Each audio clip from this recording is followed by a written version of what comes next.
ആകാശവാണി. നമസ്കാരം. പ്രാദേശിക വാർത്തകൾ വായിക്കുന്നത് കൃഷ്ണ പ്രകൃതി.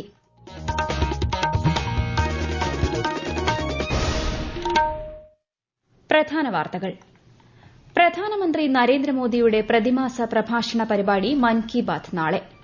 ഓളപ്പരപ്പിലെ വേഗരാജാവായി കാരിച്ചാൽ ചുണ്ടൻ. തുടർച്ചയായ 5ാം തവണ നെഹ്റു ട്രോഫി കിരീടം നേടി Pallathuruthy boat club. Nehru trophy വള്ളംകളിയുടെ നടത്തിപ്പിന് വിനോദസഞ്ചാര വകുപ്പ് 1 കോടി രൂപ ഗ്രാന്റ് അനുവദിക്കുമെന്ന് മന്ത്രി പി എ മുഹമ്മദ് റിയാസ്. സംസ്ഥാനത്തെ എല്ലാ ജില്ലകളിലും കാത്ത് ലാബുകൾ ഉടൻ സജ്ജമാക്കുമെന്ന് മന്ത്രി വീണ ജോർജ്. സംസ്ഥാനത്ത് വരും ദിവസങ്ങളിൽ ഇടിമിന്നലോടുകൂടിയ മഴയ്ക്കും ശക്തമായ കാറ്റിനും സാധ്യതയുണ്ടെന്ന് കേന്ദ്ര കാലാവസ്ഥാ വകുപ്പ്. 7 ജില്ലകളിൽ ഇന്ന് മഞ്ഞ ജാഗ്രത. വാർത്തകൾ വിശദമായി. പ്രധാനമന്ത്രി നരേന്ദ്രമോദിയുടെ പ്രതിമാസ പ്രഭാഷണ പരിപാടി മൻ കി ബാത് നാളെ രാവിലെ 11 മണിക്ക്. പരിപാടിയുടെ 114ാം പതിപ്പാണിത്. ആകാശവാണിയുടെയും ദൂരദർശന്റെയും എല്ലാ ശൃംഖലകളിലൂടെയും പരിപാടി തത്സമയം കേൾക്കാവുന്നതാണ്. തുടർന്ന് പരിപാടിയുടെ മലയാളം പരിഭാഷയും ഉണ്ടായിരിക്കും. സമൂഹത്തിൽ സമാധാനം നിലനിർത്താൻ മറ്റ് സംസ്കാരങ്ങളെക്കുറിച്ചുള്ള അറിവുകൾ കൂടി സ്വായത്തമാക്കണമെന്ന് ഗവർണർ ആരിഫ് മുഹമ്മദ് ഖാൻ. ന്യൂഡൽഹിയിലെ ആകാശവാണി രംഗ് ഭവനിൽ നടന്ന പരിപാടിയെ അഭിസംബോധന ചെയ്യുകയായിരുന്നു അദ്ദേഹം. ഇന്ത്യ എല്ലാവരുടെയും സംസ്കാരത്തെ ആദരിക്കുന്നുവെന്നും സമാധാനവും ഐക്യവും രാജ്യത്തിന്റെ ചരിത്രവും പൈതൃകവുമാണെന്നും കേരള ഗവർണർ പറഞ്ഞു. മുഖ്യമന്ത്രി പിണറായി വിജയൻ കേന്ദ്ര വ്യോമയാന വകുപ്പ് മന്ത്രി കെ റാം മോഹൻ നായിഡുവുമായി കൂടിക്കാഴ്ച നടത്തി. കേരളത്തിലെ വ്യോമ ഗതാഗതവുമായി ബന്ധപ്പെട്ട വിവിധ വിഷയങ്ങൾ ചർച്ച ചെയ്തു. ന്യൂഡൽഹിയിലെ രാജീവ് ഗാന്ധി ഭവനിൽ നടന്ന കൂടിക്കാഴ്ചയിൽ മന്ത്രി വി അബ്ദുറഹ്മാനും പങ്കെടുത്തു. പരിസ്ഥിതി സൌഹൃദമായ ഉൽപ്പന്നങ്ങൾ തെരഞ്ഞെടുത്ത് ഹരിത ഉപഭോക്തൃ സംസ്കാരം വളർത്തിയെടുക്കണമെന്ന് മന്ത്രി G R Anil.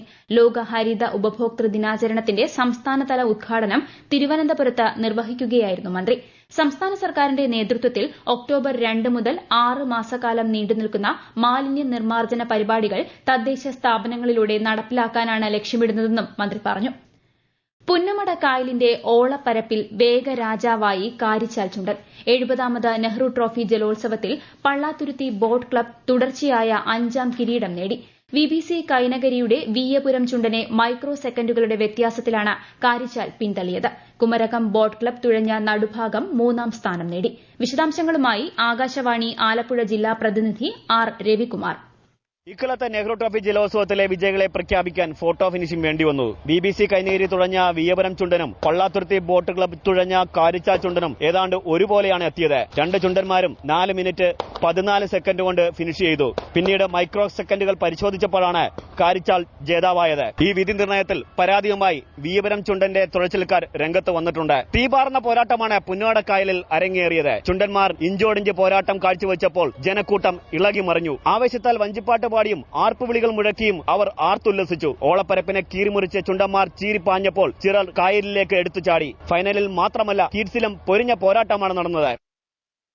Nehru trophy വള്ളംകളിയുടെ നടത്തിപ്പിന് വിനോദസഞ്ചാര വകുപ്പ് 1 കോടി രൂപ ഗ്രാന്റ് അനുവദിക്കുമെന്ന് മന്ത്രി പി എ മുഹമ്മദ് റിയാസ്.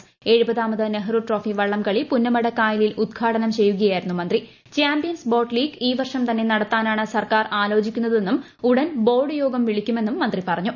ആലപ്പുഴയുടെ ആവേശവും വികാരവുമാണ് നെഹ്റു ട്രോഫി ജലോത്സവമെന്ന് ചടങ്ങിൽ അധ്യക്ഷത വഹിച്ചുകൊണ്ട് മന്ത്രി പി പ്രസാദ് പറഞ്ഞു.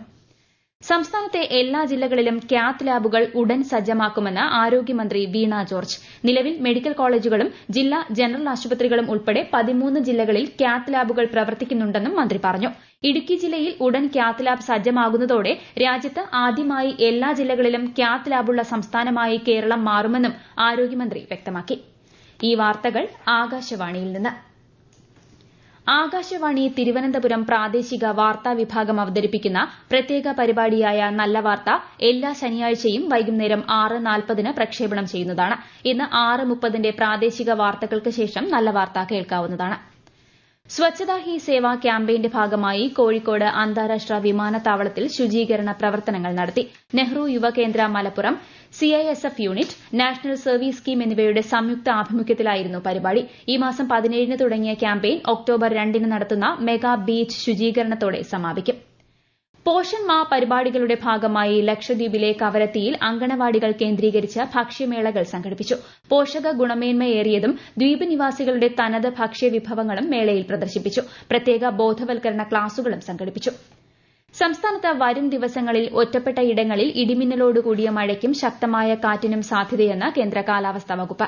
തിരുവനന്തപുരം, കൊല്ലം, പത്തനംതിട്ട, കോട്ടയം, ഇടുക്കി, കോഴിക്കോട്, വയനാട് ജില്ലകളിൽ ഇന്ന് മഞ്ഞ ജാഗ്രതാ നിർദ്ദേശം നൽകിയിട്ടുണ്ട്.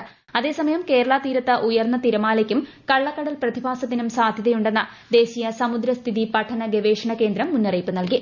മത്സ്യത്തൊഴിലാളികളും തീരദേശവാസികളും ജാഗ്രത പുലർത്തണമെന്ന് നിർദ്ദേശമുണ്ട്. കർണാടകയിലെ ഷിരൂരിൽ മണ്ണിടിച്ചിലിൽ ജീവൻ നഷ്ടപ്പെട്ട അർജുന് വിട നൽകി ജന്മനാട്. ഭൌതികാവശിഷ്ടങ്ങൾ ഉച്ചയോടെ കോഴിക്കോട് കണ്ണാടിക്കലുള്ള അർജുന്റെ വീട്ടുവളപ്പിൽ സംസ്കരിച്ചു. മന്ത്രിമാരായ A K Saseendran, K B Ganesh Kumar എന്നിവർ സംസ്ഥാന സർക്കാരിനെ പ്രതിനിധീകരിച്ച് അന്തിമോപചാരം അർപ്പിച്ചു. ജനപ്രതിനിധികൾ ഉൾപ്പെടെ ആയിരങ്ങളാണ് അന്ത്യാഞ്ജലി അർപ്പിക്കാനെത്തിയത്. കർണാടകയുടെ ധനസഹായമായി 5 ലക്ഷം രൂപയും വ്യക്തിപരമായി 1 ലക്ഷം രൂപയും കാർവാർ എംഎൽഎ സതീഷ് കൃഷ്ണ സെയിൽ അർജുന്റെ കുടുംബത്തിന് കൈമാറി. കൂത്തുപറമ്പ് വെടിവയ്പിൽ പരിക്കേറ്റ് ചികിത്സയിൽ കഴിയുകയായിരുന്ന സിപിഐഎം പ്രവർത്തകൻ കണ്ണൂർ ചൊക്ലിയിലെ പുഷ്പൻ നിര്യാതനായി. 56 വയസ്സായിരുന്നു. സംസ്കാരം നാളെ വൈകുന്നേരം നടക്കും. 1994 നവംബർ 25-നാണ് കൂത്തുപറമ്പ് വെടിവയ്പുണ്ടായത്. പുഷ്പന്റെ വിയോഗത്തിൽ മുഖ്യമന്ത്രി പിണറായി വിജയൻ അനുശോചനം രേഖപ്പെടുത്തി. ഇടുക്കി ശാന്തൻപാറയിൽ കാട്ടാന ആക്രമണം. ആനയിറങ്കലിലെ റേഷൻ കട ചക്കക്കൊമ്പൻ എന്ന് വിളിപ്പേരുള്ള ആന തകർത്തു. കഴിഞ്ഞ ദിവസം ശാന്തൻപാറ പന്നിയാറിൽ ഒരു കാറും ചക്കക്കൊമ്പൻ തകർത്തു. ദിവസങ്ങളായി ശാന്തൻപാറ പന്നിയാർ മേഖലയിൽ ആനയുടെ ശല്യം രൂക്ഷമാണ്. ഉത്തരാഖണ്ഡിൽ ട്രക്കിങ്ങിന് പോയ മലയാളി യുവാവ് കുഴഞ്ഞു വീണ് മരിച്ചു. ഇടുക്കി കമ്പളിക്കണ്ടം മുക്കുടം സ്വദേശി പൂവത്തിങ്കൾ അലനാണ് മരിച്ചത്. കഴിഞ്ഞ ദിവസം ഗരുഡ പീക്ക് മലയിലേക്ക് ട്രക്കിംഗ് നടത്തുന്നതിനിടെയാണ് സംഭവം. ശ്വാസതടസ്സം നേരിട്ട അലൻ സംഭവസ്ഥലത്ത് തന്നെ മരണപ്പെടുകയായിരുന്നു. മൃതദേഹം എത്രയും വേഗം നാട്ടിലെത്തിക്കുന്നതിന് ചീഫ് സെക്രട്ടറി ശാരദാ മുരളീധരൻ ഇടപെട്ടിട്ടുണ്ടെന്ന് നോർക്ക അറിയിച്ചു. ഇന്ത്യ ബംഗ്ലാദേശ് ടെസ്റ്റ് ക്രിക്കറ്റ് പരമ്പരയിലെ 2ാം മത്സരത്തിന്റെ ഇന്നത്തെ കളി മഴ മൂലം ഉപേക്ഷിച്ചു. ഇന്നലെ ആദ്യ ദിനം കളി അവസാനിച്ചപ്പോൾ ബംഗ്ലാദേശ് 3 വിക്കറ്റ് നഷ്ടത്തിൽ 107 റൺസ് എന്ന നിലയിലാണ്. സൂപ്പർ ലീഗ് കേരളയുടെ 5ാം റൌണ്ട് മത്സരങ്ങൾക്ക് ഇന്ന് തുടക്കം. ഇന്ന് രാത്രി 7:30-ന് കോഴിക്കോട് നടക്കുന്ന മത്സരത്തിൽ Calicut F C Kannur warriors F സിയുമായി ഏറ്റുമുട്ടും. ഐഎസ്എൽ ഫുട്ബോളിൽ ഇന്ന് 2 മത്സരങ്ങൾ. Odisha F C Jamshedpur F C പോരാട്ടം ഇപ്പോൾ ഭുവനേശ്വറിലെ കലിംഗ സ്റ്റേഡിയത്തിൽ പുരോഗമിക്കുകയാണ്. രാത്രി 7:30-ന് ബംഗളൂരുവിൽ നടക്കുന്ന 2ാം മത്സരത്തിൽ ബംഗളൂരു എഫ് സി മോഹൻ ബഗാനെ നേരിടും. റഷ്യൻ സൈന്യത്തിനൊപ്പം പ്രവർത്തിച്ചു വരവെ യുക്രൈനിൽ ഡ്രോൺ ആക്രമണത്തിൽ കൊല്ലപ്പെട്ട തൃശൂർ ആമ്പലൂർ സ്വദേശി സന്ദീപ് ചന്ദ്രന്റെ മൃതദേഹം നാളെ വീട്ടിലെത്തിക്കുമെന്ന് നോർക്ക സിഇഒ അറിയിച്ചു. സന്ദീപ് ചന്ദ്രന്റെ ഭൌതിക ശരീരം നാട്ടിലെത്തിക്കണമെന്നും റഷ്യയിൽ തൊഴിൽ തട്ടിപ്പിനിരയായ മലയാളികളെ തിരികെ എത്തിക്കണമെന്നും ആവശ്യപ്പെട്ട് മുഖ്യമന്ത്രി പിണറായി വിജയൻ കേന്ദ്ര വിദേശകാര്യമന്ത്രി എസ് ജയശങ്കറിന് കത്തയച്ചിരുന്നു. ശുചിത്വ കേരളം സുസ്ഥിര കേരളം എന്ന ലക്ഷ്യ സാക്ഷാത്കാരത്തിലൂടെ കേരളത്തെ മാലിന്യമുക്തമാക്കുമെന്ന് മന്ത്രി വീണ ജോർജ്. മാലിന്യമുക്ത നവകേരളം ക്യാമ്പയിന്റെ മുന്നൊരുക്കം വിലയിരുത്താൻ പത്തനംതിട്ട കളക്ടറേറ്റിൽ ചേർന്ന യോഗത്തിൽ സംസാരിക്കുകയായിരുന്നു മന്ത്രി.